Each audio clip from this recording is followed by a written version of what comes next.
Australia larang anak di bawah 16 tahun main media sosial. Media sosial yang dilarang digunakan oleh anak di bawah 16 tahun itu diantaranya Snapchat, TikTok, Facebook, Instagram, Reddit, dan X, Twitter. Bagaimana dengan hukum di Indonesia? Trying to fool the Australian population that they are doing this in the interests of children is abhorrent. They're not. They're doing it in their own political interests.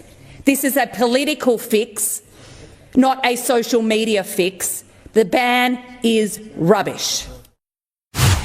The core focus of this legislation is simple. It demands that social media companies take reasonable steps to identify and remove underage users from their platforms. This is a responsibility these companies should have been fulfilling long ago, but for too long they have shirked these responsibilities in favour of profit. This is not a radical concept, it's a necessary one.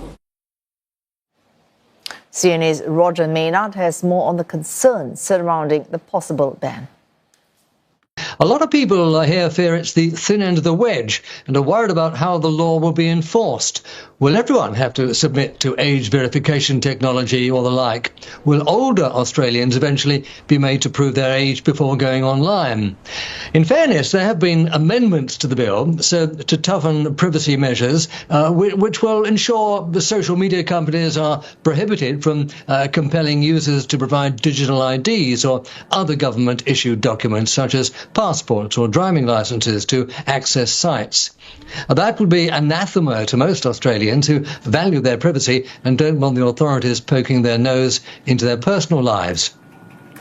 Having said that, Communications Minister Michelle Rowland has made it clear that social media platforms have a social responsibility to keep their users safe. She said the onus of the bill was firmly on the platforms themselves to make reasonable steps to enforce a minimum age for social media access, with fines of up to $33 million for those companies which fail to comply. There will be no fines for kids or parents who allow their children to access the platforms, so it's really up to the big tech companies to police it. The real problem here is that this bill has been rushed through Parliament and lacks a lot of detail. That will hopefully be hammered out over the next 12 months, after which the new law will become effective. But don't expect it to be easy. Tech-savvy kids, as we know how to get around internet issues and may also feel they are being unfairly treated. In truth, there is a fear that such draconian regulations will push them onto the dark web and even more dubious social media platforms.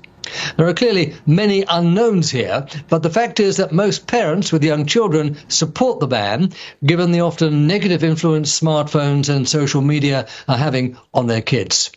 Roger Maynard, CNA, Sydney.